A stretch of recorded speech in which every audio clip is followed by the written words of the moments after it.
Hey family, this is your man, not your boy. Go Black to Africa. Hey, I got a video I want to give to you all. A brother and sister who's over in Ghana, in Accra, who's been here a few weeks now and are dissatisfied and are talking about wanting to come back home to America. Reaching some challenges, and they are giving it raw and truthful on their perspective and their experience. Now, I want to always try to show the good, the bad, and the ugly when it comes to people venturing over to Africa. That's my thing here. I want everybody to go experience Africa for themselves. Many countries, 54 countries in Africa, and everybody should have a right to get a taste of each. Now, every country don't represent all of Africa, and every city doesn't represent each country. But I want to let y'all hear that the complaints and the pains that this couple has gone through, they share their experience so that you are aware. That's what this channel is about, an awareness of Africa and those YouTubers who are giving you information that I am trying to make sure that you do your homework and you don't just take one or two people's word and take a travel and be disappointed. With that, let me pass it on over to this couple. Good morning, YouTube. I tried so hard to stay here in Africa, but I really think my time is up now. I had enough. I cannot afford to live here. I feel broke and I feel poor in Africa. I feel like I'm going to be out there selling some shit soon because this ain't making no sense to me. I pay $130 a day to drive around in a truck. I paid $100 a day to live in a 2-bedroom and the 6 of us with no hot water, no stove, no refrigerator. The refrigerator broke. Then on top of that, I got lizards crawling in the bed with me. I live in America in a mansion and we don't have to put no water on the stove.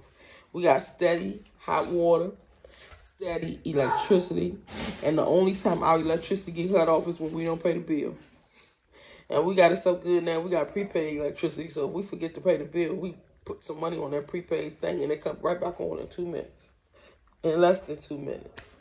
This shit right here didn't come on for 14 hours yesterday. I can't deal. I love the people. Don't get me wrong, when I'm outside, I'm having fun. I love the people, but when I come back to reality, when you come back home, home is where the heart is, right? When you come back home, you're supposed to feel comfortable, you're supposed to be happy. I'm not happy. Every house I look for, the house is expensive as hell. Oh my God. $200, $300, $400, $500, $600, $700, $800, $900, $1 million to live in a house where you look outside and all you see is turkeys and ducks and chickens and sheep and old malnourished cows. I didn't even pay that much for my house in America. And everybody I talk to is saying the same thing. Oh, this house is $500,000. Oh, this house is $200,000. This house is $300,000. I'm like, I can't afford to live here. I cannot. I paid $100,000 for my house and a good-ass community. But y'all, I'd rather go back to America and deal with the racism in America before I sit here in Africa and deal with the bullshit bribery, the bullshit fraud, the bullshit scams, the bullshit too expensive, the bullshit not having no snacks, the bullshit not having no food, the bullshit electricity, the bullshit hot water, the bullshit, what's that shit called that be coming down? The bullshit animals, it's scorpions outside the house, it's big ass spiders, it's big ass lizards, colorful lizards you ain't never seen before, all in the fucking room with you, sleeping with you, all the bullshit people trying to scam you when you go outside thinking you rich, so they trying to get more money off of you. I'm really trying to wrap my head around this shit. I'm really trying to wrap my head around how are Americans coming to Africa and being happy. Please comment down below. Because for me, I'm ready to go. And I always used to say, if it's up to me, it will be. And I'm going to go out to Africa and make shit happen. No, I don't want to. I want to take my businesses back to America. I want to open up shop back in America, open up my dentist office and all the stuff that I was going to do out here in America. Because I was basically telling everybody what they will experience when they come to the motherland. So for the people who need to study or research, or for the people who looking to find some people abroad that they need to ask questions and talk to about what they need to do when they get here, we basically telling them, and we keeping it raw and unfiltered, uncut. So you have everybody talking about, oh, the motherland is beautiful. It is a beautiful place, but you gotta know reality when you get here. Reality has to set in. So I'm basically telling them, look, when you come here, don't think it's gonna be a parade for you, because it's not. Don't think that it's going to be snacks and it's going to be the same thing in America, because it's not. That electricity that you used to being on all day, it's not going to be none of that. I already knew that the electricity gets cut off all the time. I see the Bag family. I seen our Kathy. I seen all of them experiencing electrical outages. I already had set forth and looked up some places where when I get here, I can buy solar panels for my house, because I knew the electricity wasn't going to be good. I already knew all this stuff. I was just telling people because it's people out here that don't know. And so you need to know. So I'm telling you, get ready, because it's going to get rough. It's not easy. And yes, I am in Accra, and I knew that Accra was the most expensive place, and I knew it was the most developed as well. I wanted to be in a developed place. But at the end of the day, don't shit me.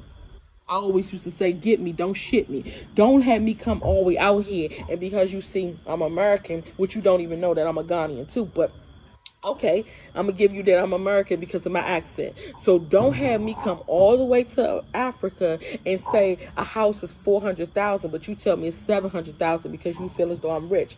Everybody I've ever talked to looked at me like I was dollar signs. As soon as they see me, it's money, money, money. I can tell you 15 stories right now since we've been in Africa where people try to overcharge us and overprice us, and I'm on their ass.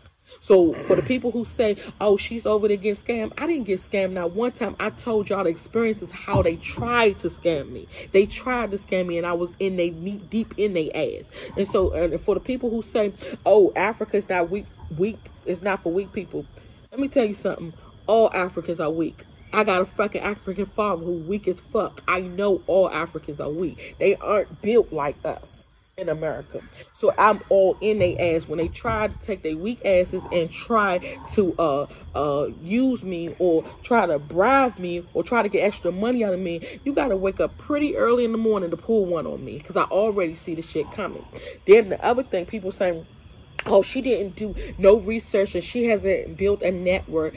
All I do is build networks. I'm on all the groups that's on Facebook, that's on WhatsApp, all that. I've been there, done that, years, all that. I don't trust people. Because first of all, everybody has an agenda. They can act like they're going to be good for you. They're going to show you and teach you the ropes and show you the way. People will come out here from the diaspora and say, oh, I'm going to buy me a house, and then I'm going to rent it out to all the people that come from the diaspora so they can have somewhere to stay when they get here. I didn't come here to rent. So let's clear that up too, because that was another situation that I came to rent. I didn't come to rent. I don't rent at home, so why would I rent here in Africa? But I want to live better in Africa than I do at home, of course. So, of course, I came out here to buy beach land, to build a house. And while I'm building the house, buy another house to live in while I build my house, because I'll be damned if I'm going to be sitting in somebody's living room. If I'm gonna have 5 kids. We have 5 children, but we only have 4 of us. Four children with us, and it's 2 of us, so it's 6 of us all right now. And my oldest son, when he come out the military, he will be here too. I'll be damned if we're gonna be laying on somebody's couch from the diaspora talking some, oh, I'm gonna give you somewhere to stay until you find your room. No. And I did not rent a room for $100. I rent an Airbnb for $100 a night.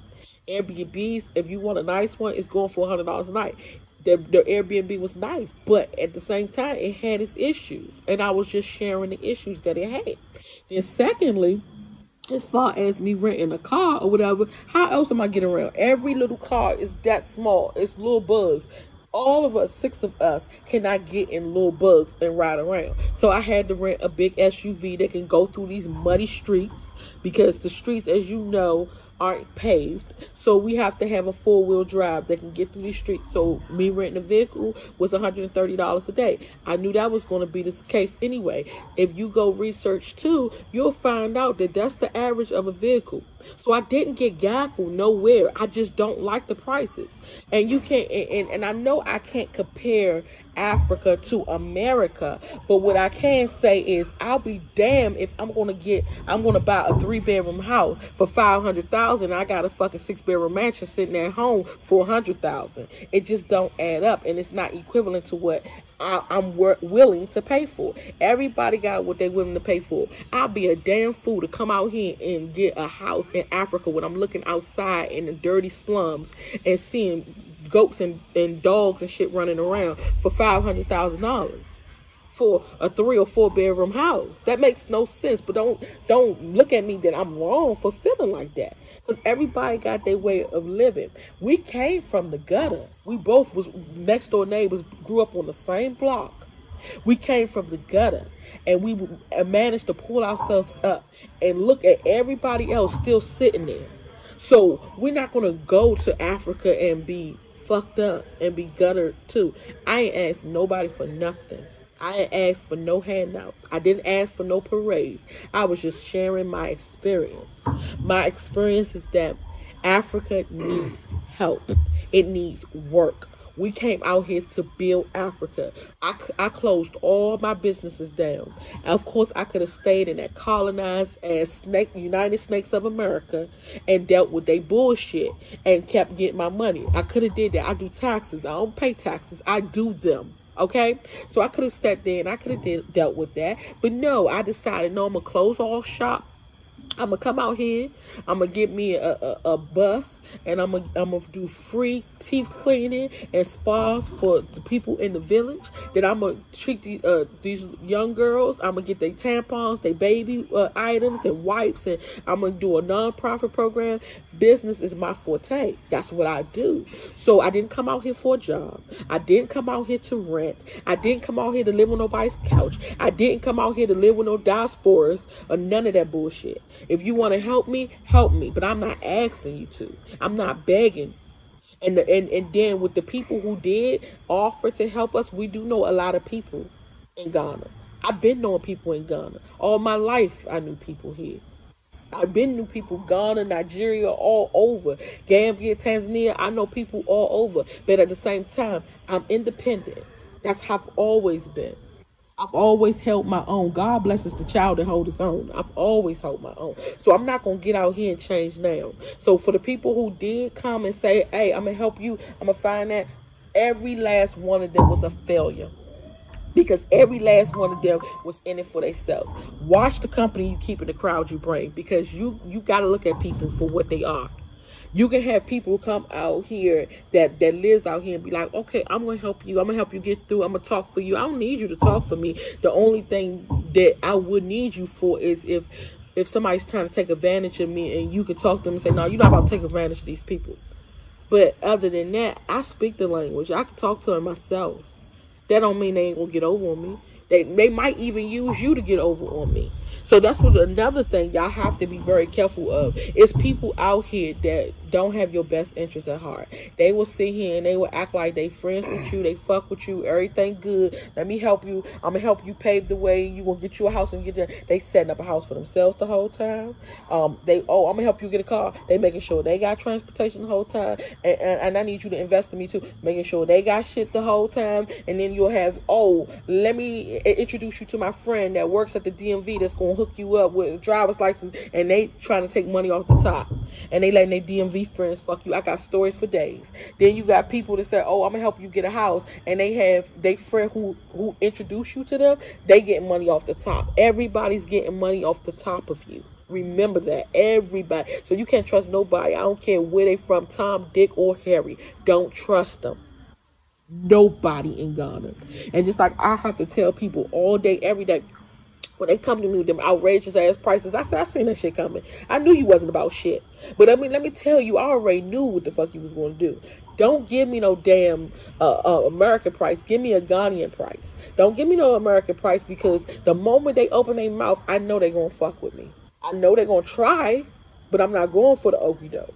I know they're gonna try. And this is another thing I want to say before I pass the torch.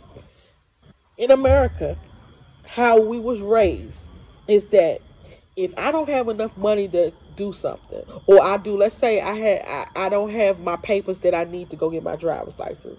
You working at the DMV, I'm gonna go to you and I'm gonna be like, man, I need a driver's license. Can you hook me up? The driver's license might be $40. What cuz gonna say? Because the code, the street, when you hip, when you down with the code, you say, all right, give me the $40 for the driver's license and give me $100 for helping you out. Because I'm about to give you your driver's license and you ain't got no paperwork. So without me, you can't do shit.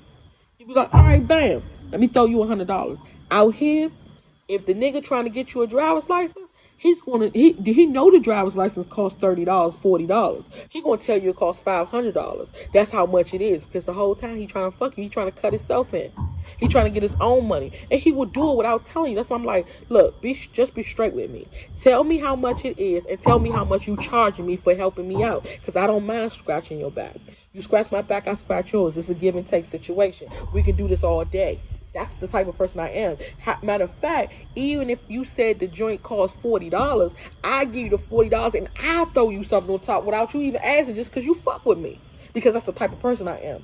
Ghanaians don't think like that. They think like, it's a dog-eat-dog world. I'm going to take whatever I can from her. That's what I'm not fucking with in Africa. That's what I'm not fucking with here in Ghana. That's what I'm not fucking with in Accra, since y'all want me to be so specific. I'm in Accra. These people that I met here, I haven't been nowhere else in Ghana but Accra, Prime, East Legon, that little area, and Timma, yeah, The people I've met has been cutthroat. They've been grimy. Bribery is at an all-time high. They done fuck with me from the point when I left the damn airport. And like I said, people, they don't like my thoroughness. They don't like me cussing. I don't give a fuck. Because I'm being as real and as honest as possible. Not to mention you're a grown-ass woman. Yeah. Fuck gonna tell you when to say something. Exactly. We had to check a nigga on that shit today.